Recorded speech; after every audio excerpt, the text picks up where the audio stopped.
Hi guys, welcome back to Algebra 2. This week we're focusing on average rate of change. If you look at the formula is the change in y values over the change in x values, or y sub 2 minus y sub 1 over x sub 2 minus x sub 1. It should look familiar. If you recall, that's your slope formula.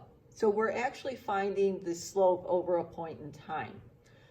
The key here is to figure out what your two x's are and what your y's are. It does not matter which order you do them in, as long as you're consistent with the x's and the y's. So we have, if f of x equals an expression, find the average rate of change. The key word is average rate of change. That tells you to use that formula. When they give us an interval, these are my x values. So I already know x sub 1 and x sub 2. Now I have to find y sub 1 and y sub 2. All I'm going to do is substitute the x's into the expression for each x and evaluate it. So when I substitute 6 and find f of 6, I'm going to have negative 3 times 6 squared plus 2 times 6 plus 5. So f of 6 is going to be negative 91.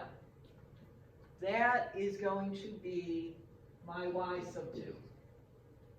Now I've got to find f of negative 2. That simply means plug in negative 2 for x and evaluate on the calculator.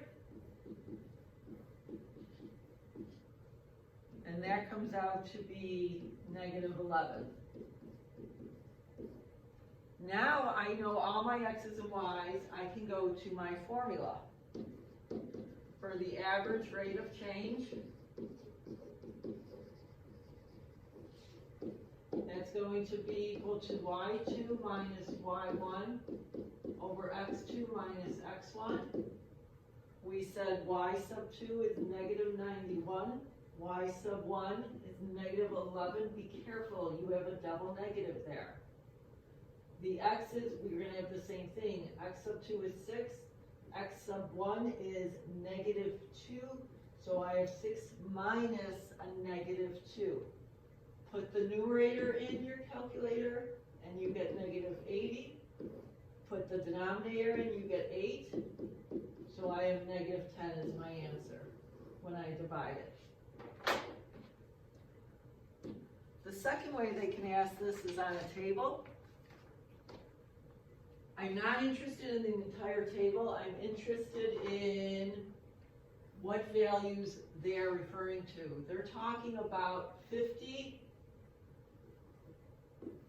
and 70.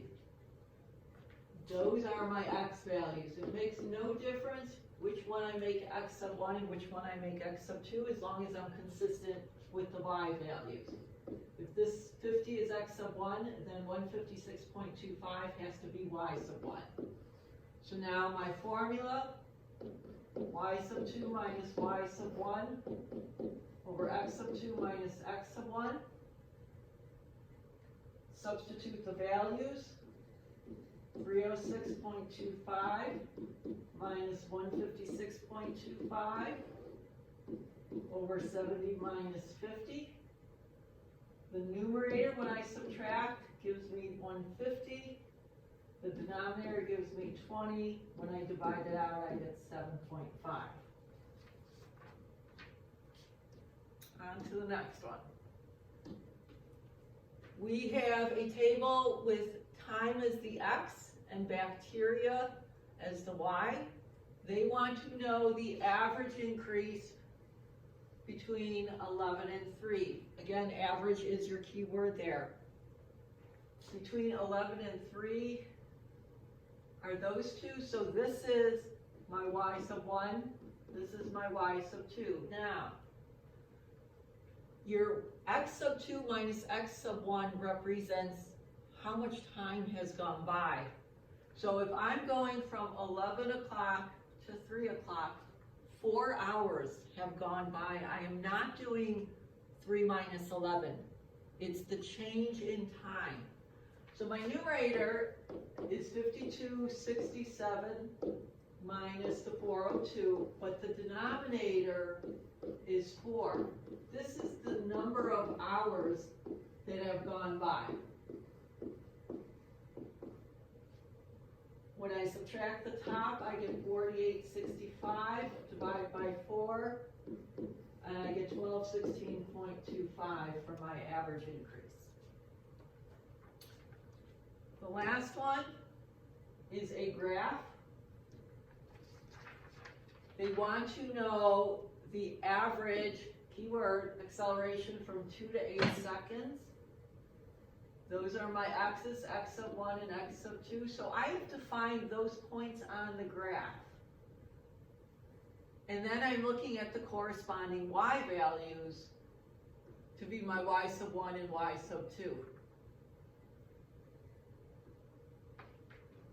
My coordinates are actually 8 and 15 for this. My coordinates here are 2, 10. So when I'm doing y sub 2 minus y 1 over x sub 2 minus x sub 1, I'm going to have 15 minus 10 over 8 minus 2, which reduces to 5 over 6. Leave it as a fraction, that's fine. Your assignment can be found in the assignment folder. Please don't hesitate to reach out to me if you need help or have questions. Have a great week. Stay safe.